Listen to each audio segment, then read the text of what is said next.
बर्क साहब पे जिस तरह सरकार कार्रवाई कर रही है, क्या लग रहा है? गिरफ्तारी भी हो सकती है। मैं ये समझता हूं कि गिरफ्तारी होना हर समय तैयार रहना चाहिए।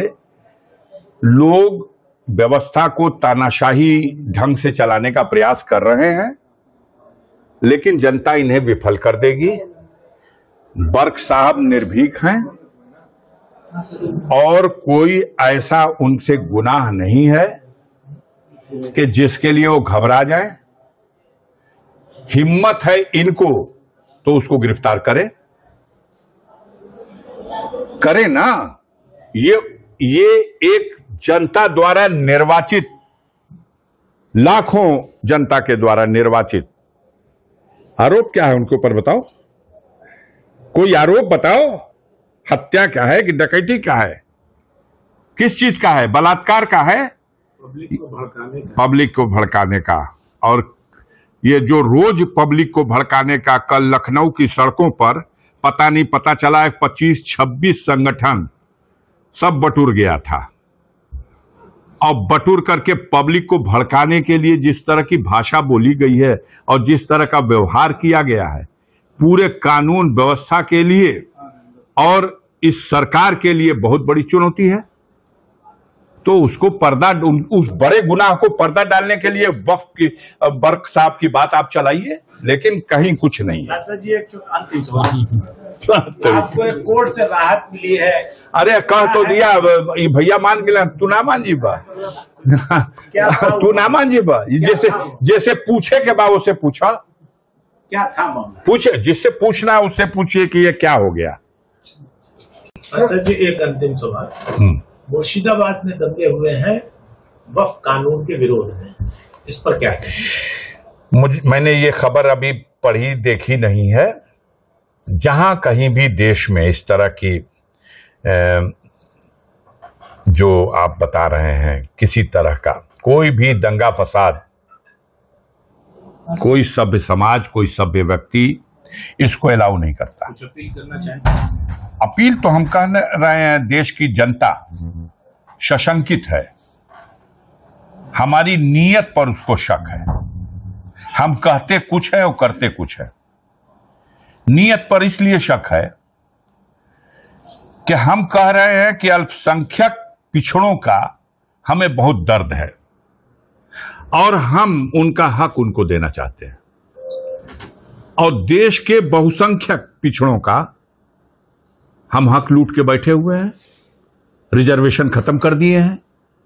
इसलिए लोगों को शक है, लोगों को इसलिए संदेह हो रहा है कि हम अल्पसंख्यक महिलाओं के प्रति बहुत चिंतित हैं। हम अल्पसंख्यक महिलाओं को उनका कल्याण करने के लिए, उनका अधिकार देने के लिए, उनके हित में यह फैसला ले रहे हैं।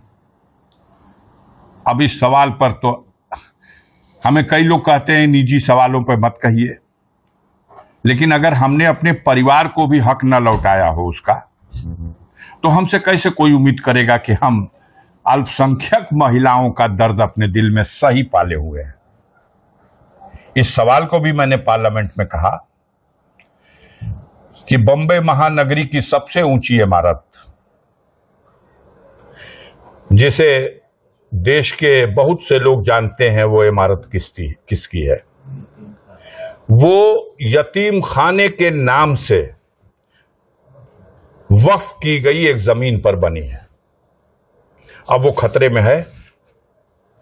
अगर वक्फ बोर्ड के पास अधिकार रहेगा तो कल वो बिल्डिंग खतरे में आ जाएगी। संसद से जो पास हुए, देखिए बात अब पूरी हमारी समझ लीजिए पहले। क्यों इस सवाल पर लोग विचलित हैं? लोग विचलित है कि हम वक्फ की संपत्तियों का संरक्षण करेंगे, तो लाल किले का संरक्षण करने के लिए डालमिया को क्यों दे दिया? इसलिए हमारी नीयत पे लोगों को शक है। कोई दानी, कोई महादानी अपनी संपत्ति अपने पुण्य के लिए गरीबों, महिलाओं, बेसहारा लोगों के काम आ जाए, इस उद्देश्य से संपत्ति दान में दे देता है। जिसको दान दिया दान देने की प्रक्रिया को वक्फ कहते हैं। दान कर दिया, यही वक्फ है। इसको उर्दू शब्द है वक्फ। अब वक्फ का व्यवस्था संचालन वक्फ का बोर्ड कर रहा है। जो दान जहां मिल रहा है उसका संचालन करने के लिए वक्फ बोर्ड है। अब वक्फ बोर्ड का संचालन किसी और के हाथ में दिया जाएगा तो लोगों को शक हो रहा है कि ये वक्फ की जो संपत्ति है, ये संचालन करने वालों की बाप की संपत्ति नहीं है, ये उसके एक अमानत के रखवैया हैं। वो किसकी अमानत है? जिसमें से 99% लोग ऐसे होंगे, 90-95%, जिन्होंने वक्फ किया दुनिया से चले गए हैं। तो मरे हुए लोगों की वो अमानत, उसका कोई दूसरा कैसे मालिक हो सकता है? वो दे गया कोई मरा हुआ आदमी आपको और वो दुनिया छोड़ के चला गया।